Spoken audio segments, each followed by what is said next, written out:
जा आतमध्ये भाकरी ठेवली ते खाऊन घे. हो तुम्ही खाऊन का भाकरी?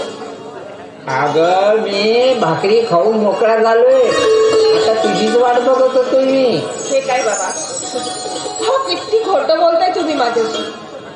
हो तुमचा थकलेला शरीर मला ग्वाही देतोय की तुम्ही अजूनही उपाशीच आहात. तुम्ही थांबा, मी आणतो भाकर. माझी गुणाची लेक किती जीवाच लढा लावून जाते. असं वाटते की माझ्या घरात गोकुळ नांदायला लागले.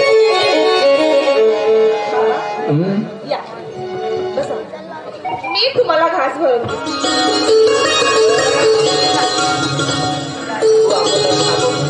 नाही. मी खायची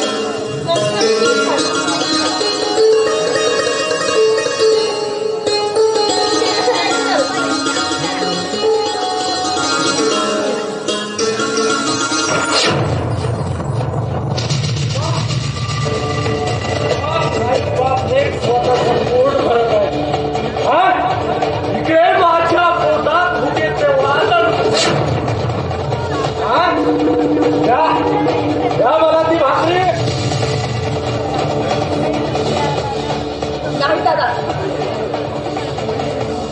अरे आपले बाबा तरी विचार कर. नाही, मी ही भाग तुला देणार नाही. अशी कशी देणार नाही? अशी कशी देणार नाही भाकरी? ते जेवले नाहीत तर मी काय करू? मी त्यांना म्हटलं की जेवण नका करू म्हणून.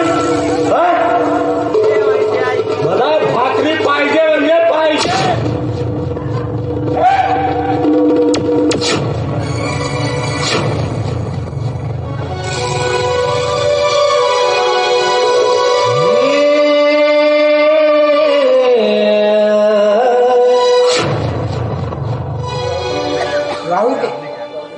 राहू दे पोरी, राहू दे. उगत डोक्याला मनस्ताप करून घेऊ नकोस. खाऊ दे या नालायकाला. अरे स्वतःची लहान बहीण उपाशी असताना अरे स्वतःच्या जीवाची इच्छा पूर्ण करून घे तू. काय करू? मी उपाशी राहू? तसही या घरात या भाकरीशिवाय मिळतं तरी काय? साला रोज रोज चटणी भाकर. साला कधी मटण खायची इच्छा होते, कधी चिकन खायची इच्छा होते. ते खायला रोज रोज चटणी भाकर.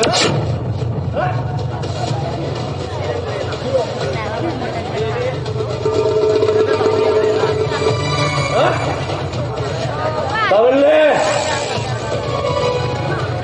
दादा, अरे दादा किती दगडाचं गाडी चालली तुझं.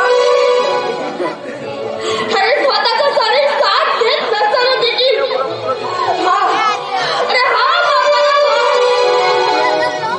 अरे राम राम राबून 2 वेळेस तो पोटात घालतो. अरे यार काहीच नाही वाटत तुला. अरे नालायका, अरे वंशाचा दिवा हो म्हणून नको नको ते व्रत केले. पण तू असा राक्षस निघालास. देवा मी तुझ्या पाया पडतो. अरे हे अशी अवलाद कुणाच्याही पोटी जन्माला घालू नको.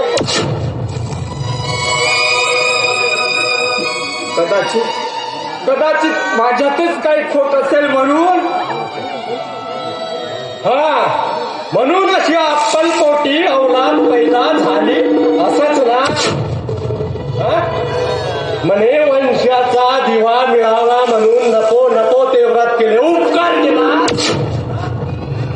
उपकार केलास माझ्यावर. हे मला काही सांगू नकोस. माझं पोट भरलं म्हणजे झाला. आयुष्यभर दिलं तरी काय दिलं? ही आयुष्याला ठिगडं लावणारी गरिबी. साला साला कुठे या समाजात साधी उभं राहायची लायकी नाही. अरे हायवाना, माणसाची लायकी होते त्याच्या कर्तृत्वाना. अरे तू तर रिकाम्या भैयासारखा फिरत राहा. आणि माझी ही रेणू, अरे दिव्याच्या उजेडामध्ये रात्रभर अभ्यास करून यश मिळवती ही. अरे निदान हिचा तरी आदर्श ठेव नालायका. कोणाचा? हिचा? वट्रेची आरती धरून आली ओवाळतीच्या मेंढोरी.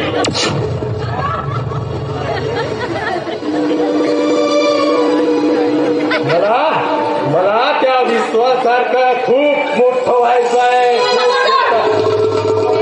खबरदार त्यांनीच माझं नाव या घरात जर घेतलं असतात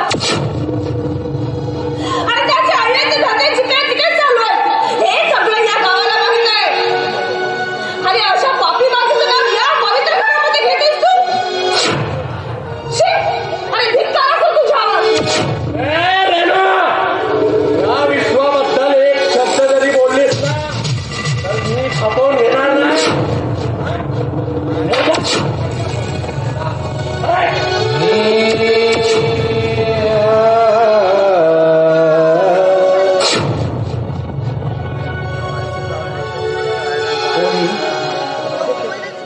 माझ्याच गत जन्मीचे पाप असतील म्हणून हा असा कुपुत्र जन्मास आला. बरं रेणू, मी येतोय बेटा कामावर. बाबा, अहो तुम्ही उपवासीच कामावर झाला.